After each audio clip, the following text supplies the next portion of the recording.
मैं आपका सरोज आप सभी को तहे दिल से स्वागत करता हूँ। Today we are going to discuss about a very important topic from 17th century English literature, the cavalier poets. दोस्तों, ये टॉपिक आपके यूनिवर्सिटी एग्जाम, ऑनर्स पेपर और कॉम्पिटेटिव एग्जाम सबके लिए बहुत ही इंपॉर्टेंट है। In this class we will understand who the Cavalier poets were, their historical background, and their main characteristics and important poets. So please keep your notebook ready and listen carefully. First of all, let us understand who are the Cavalier poets. The Cavalier poets were a group of 17th century English poets who supported King Charles I during the English Civil War. मतलब 17th century में कुछ English poets थे जो king Charles first के supporter थे जब England में civil war चल रहा था। The word Cavalier means A gentleman, A courtly person, A loyal supporter of the king. Cavalier का मतलब होता है एक शरीफ आदमी, राज दरबार का संस्कारी व्यक्ति और राजा का वफादार supporter. So, Cavalier poets were royalist poets who wrote poetry celebrating love, beauty, loyalty, honor and enjoyment of life. इसलिए कैवलियर पोएट्स वो कवि थे जो राजा का पक्ष में लिखते थे और अपनी पोएट्री में लिखते थे और अपनी पोएट्री में पोएम, सुंदरता, वफादारी, इज्जत और जिंदगी का आनंद दिखते हैं। अब आते हैं हिस्टोरिकल बैकग्राउंड पर। To understand cavalier poets we must understand the history of the period. Cavalier poets को समझने के लिए हमें उस समय की हिस्ट्री को समझना जरूरी है। During the 17th century England was ruled by king Charles one. 17th century में इंग्लैंड पर किंग चार्ल्स फर्स्ट का राज कर रहे थे। There was a serious conflict between the king and the parliament. राजा और पार्लियामेंट के बीच में बहुत बड़ा झगड़ा हो गया था। This conflict finally resulted in the English Civil War 1642 to 1651. इस झगड़ा की वजह से इंग्लिश सिविल वॉर हुआ। The supporters of King Charles I were called Cavaliers. Parliament were called Roundheads. Cavalier poets belonged to the Royalist camp. King के supporters को Cavaliers कहा गया और पार्लियामेंट के सपोर्टर्स को राउंड हेड्स कहा गया। कैवलियर पोएट्स किंग के साइड वाले लोग थे। Life at the royal court. The Cavalier poets lived close to the royal court. Cavalier poets राज दरबार के पास रहते थे। Court life was luxurious, elegant, polite, full of music, dance, fashion and love affairs. राज दरबार की लाइफ बहुत शानदार, क्लासी और तमीज वाली होती थी। Full of music, dance, fashion, and love affairs. This courtly life deeply influenced their poetry. That is why Cavalier poetry appears smooth, musical, romantic, and refined. वहाँ म्यूजिक, डांस, फैशन और love affairs को माहौल होता था। इसी वजह से Cavalier poetry smooth गाने जैसी रोमांटिक और एलिगेंट लगती थी। अब आते हैं characteristics of Cavalier poetry. Love and romance. Love is the central theme of Cavalier poetry, but this love is not spiritual, not philosophical. It is romantic and physical. They write about female beauty, youth, attraction, sensual pleasure. Their love poetry is light, sweet, and joyful. दोस्तों, Cavalier poetry के सबसे main theme होता है love. ये poem romantic और शारीरिक होता है। ये भगवान यानी फिलोसॉफी वाला प्रेम नहीं होता है। ये कवि लड़के की सुंदरता, जवानी, अट्रैक्शन और प्लीजर पर लिखते हैं।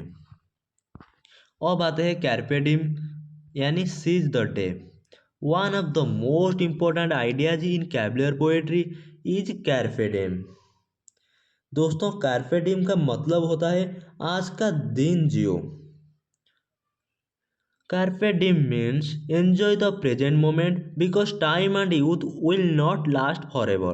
The poets remind us youth fades quickly, beauty does not last, death is certain, so one should enjoy life while one is young. दोस्तों कार्pe diem का मतलब होता है कि आज का दिन जियो।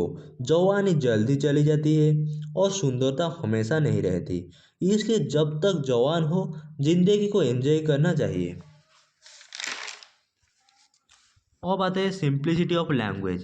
Cavalier poets use simple vocabulary, clear expressions, musical rhythm, there is no complex argument, no difficult philosophy, their poems are easy to understand and pleasant to read. दोस्तों इनकी लैंग्वेज सिंपल और गाने जैसी होती है, ना कोई टॉप लॉजिक होती है। अब आते हैं म्यूजिकल क्वालिटी पर। Their poetry often sounds like songs lyrics. This musical quality makes cavalier poetry attractive and memorable. इनकी पोएट्री सॉन्ग्स और लिरिक्स जैसी लगती है। अब आते हैं लॉयल्टी ऑनर एंड चिवैलरी पर। Being royalist, cavalier poet strongly believed in loyalty to the king, honour, courage, gently manly behavior. Some poets were soldier and expressed their loyalty even in love poems. ये कवि राजा के प्रति वफादारी, इज्जत और gentleman बनने में विश्वास रखते हैं। अब आते हैं मेजर कैवलियर पोएट्स के बारे में जानने के लिए। Robert Herrick, most important poet of Cavalier poets. Introduction. Robert Herrick is the most famous Cavalier poet. He is best known for love poems, carpe diem philosophy, celebration of youth and beauty. His poetry reflects joy of life, pleasure, temporariness of time. उनका famous poem था to the Virgins to make much of time. This poem is a perfect example of carpe diem. Explanation of the poem. Herrick advises young women to enjoy youth, to marry while they are young, not to waste time. Important life. Gather ye rosebuds while ye may. Meaning roses symbolize youth. Once faded, they cannot return. So youth should be enjoyed before it is lost. दोस्तों Robert Herrick सबसे famous Cavalier poet थे। इनके poem में कार्pe diem का idea बिल्कुल clear मिलता है। Gather ये रोजबर्ड्स व्हाइल ये मे का मतलब है जब तक फूल खिला है तोड़ लो, मतलब जब तक जवानी है एंजॉय कर लो।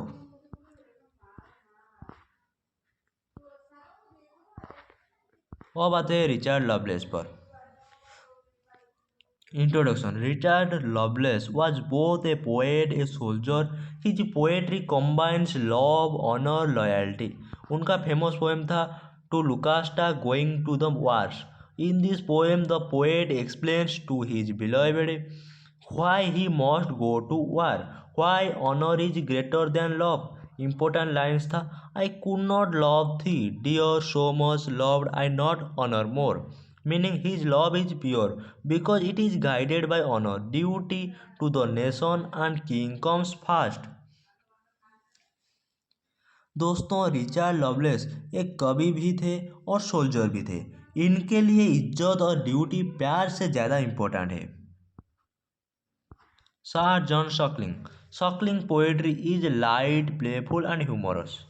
उनकी पोएट्री में लाइट थी, प्लेफुल थी और ह्यूमरस भी थी। He treats love casually without seriousness. ये लव को ट्रीट कर रहे थे without seriousness means casually. His poem reflect courtly wit, joyful mood, entertainment. Sir Thomas Carew was a refined court poet. His poetry is polished, elegant, artistic. He focuses on love, beauty and graceful of court life. अब जानेंगे Cavalier poet versus metaphysical poets. Cavalier poets जो है romantic थे और metaphysical poets intellectual थे। Cavalier poets simple language use करते थे और metaphysical poets complex language use करते थे। Cavalier poets love and beauty के बारे में कहते थे और metaphysical poets philosophy and religion के बारे में कहते थे।